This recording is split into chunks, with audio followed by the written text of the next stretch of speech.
2006 ബെർലിനിലെ Olympia സ്റ്റേഡിയത്തിൽ വീണ സിനദിൽ Zidane എന്ന ഇതിഹാസത്തിന്റെ കണ്ണുനീർ ഇപ്പോഴും അസൂറിപ്പടയെ വേട്ടയാടുകയാണ്.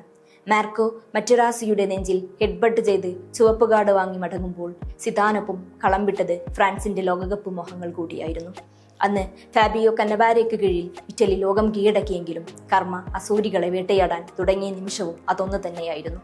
2010 സൗത്ത് ആഫ്രിക്ക ആതിഥേയത്വം വഹിച്ച ലോകകപ്പിൽ ഗ്രൂപ്പ് ഘട്ടത്തിൽ അന്നത്തെ ഡിഫൻഡിംഗ് ചാമ്പ്യന്മാർ പുറത്തായി. ഒറ്റ മത്സരം പോലും വിജയിക്കാൻ സാധിക്കാതെയായിരുന്നു ഇറ്റലിയുടെ മടക്കമെന്നതും ആരാധകരെ നിരാശയിലേക്ക് തള്ളിവിട്ടു. ഗ്രൂപ്പ് എഫിൽ പരഗ്വേ, സ്ലൊവാക്യ, ന്യൂസിലാൻഡ് എന്നിവർക്കൊപ്പം ഇടം നേടിയ ഇറ്റലിക്ക് ഗ്രൂപ്പ് ഘട്ടത്തിൽ നേടാനായത് 2 സമനിലയും 1 തോൽവിയും.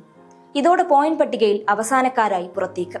ക്രൈസ്റ്റ് ദി റിഡീമറിനെ സാക്ഷിയാക്കി ഫിഫ വേൾഡ് കപ്പ് ബ്രസീലിലെത്തിയപ്പോഴും ഇറ്റലി ഗ്രൂപ്പ് ഘട്ടം താണ്ടിയില്ല.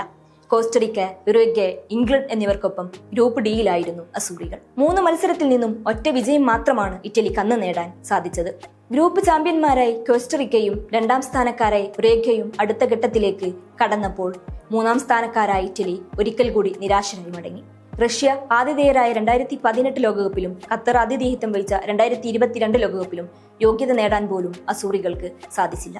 2026 ലോകകപ്പിനും യോഗ്യത നേടാൻ സാധിച്ചില്ലെങ്കിൽ ഫുട്ബോൾ ലോകത്ത് ഇറ്റലിയുടെ പ്രസക്തി നഷ്ടപ്പെടുമെന്ന് ഏതാണ്ട് ഉറപ്പായ സാഹചര്യത്തിൽ യോഗ്യതാ മത്സരങ്ങളിലും തപ്പിത്തടഞ്ഞതോടെ ഇറ്റാലിയൻ ആരാധകരെ വീണ്ടും ദുസ്വപ്നങ്ങൾ വേട്ടയാടി. നോർവേക്കെതിരായ യോഗ്യതാ മത്സരത്തിൽ 3 ഗോളിന് പരാജയപ്പെട്ടതോടെ പരിശീലകൻ ലൂസിയാനോ സ്പെലേറ്റിയുടെ കസേര തെറിച്ചു.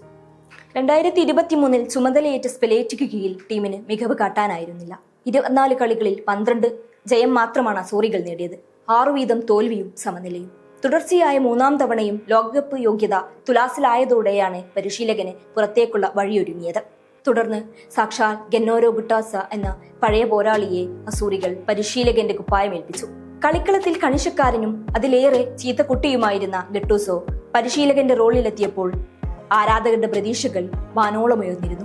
ആ പ്രതീക്ഷകളെ ഒരു പരിധിവരെ കാക്കാനും ഗട്ടൂസോക്ക് സാധിച്ചിരുന്നു. ഇറ്റാലിയൻ ക്ലബായ AC മിലാൻ, സ്പാനിഷ് ക്ലബായ Valencia, French club Marseille, Croatian ക്ലബായ ഹജ്ഡുക് സ്പ്ലിറ്റ് തുടങ്ങിയ ക്ലബ്ബുകളെ പരിശീലിപ്പിച്ച ഗട്ടൂസോക്ക് കീഴിൽ ഇറ്റലി പതിയെ താളം വീണ്ടെടുത്തു.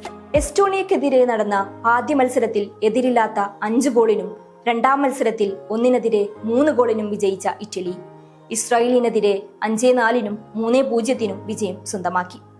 സ്പെലേറ്റിക്ക് കീഴിൽ മോൾഡോവയെ നേരത്തെ എതിരില്ലാത്ത 2 ഗോളിന് പരാജയപ്പെടുത്തിയ ടീം ഗട്ടൂസയുടെ ശിക്ഷണത്തിലും അവരെ എതിരില്ലാത്ത 2 ഗോളിന് തകർത്തു.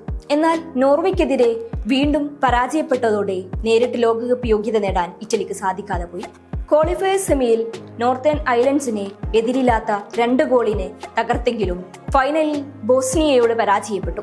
സൈനികയിൽ നടന്ന മത്സരത്തിൽ പെനാൽറ്റി ഷൂട്ടൌട്ടിലായിരുന്നു ഇറ്റലിയുടെ പരാജയം. നിശ്ചിത സമയത്തും എക്സ്ട്രാ ടൈമിലും ഇരുവരും ഓരോ ഗോൾ വീതമടിച്ച സമനിലയിൽ പിരിഞ്ഞതോടെ മത്സരം പെനാൽറ്റി ഷൂട്ടൌട്ടിലേക്ക് നീങ്ങി. ഷൂട്ടൌട്ടിൽ ബോസ്നിയ 4-1 വിജയവും ലോകകപ്പ് യോഗ്യതയും ഉറപ്പിച്ചു. ഫോഴ്സ ഇറ്റാലിയെ മുഴങ്ങാത്ത മറ്റൊരു ലോകകപ്പിനാണ് ഫുട്ബോൾ ആരാധകർ സാക്ഷ്യം വഹിക്കാനൊരുങ്ങുന്നത്. മാൽഡിനിയുടെയും ടോട്ടിയുടെയും ഡെൽപിയാറോയുടെയും കെന്നവാരയുടെയും പിൻഗാമികൾ അടുത്ത ലോകകപ്പിലെങ്കിലും പന്ത് നട്ടുമെന്ന പ്രതീക്ഷ മാത്രമാണിപ്പോൾ ഇറ്റാലിയൻ ആരാധകർക്കുള്ളത്. ഇറ്റാലിയൻ ഫുട്ബോളിന്റെ വസന്തകാലം തിരികെ എത്തുമെന്ന് തന്നെ നമുക്കും പ്രതീക്ഷിക്കാം.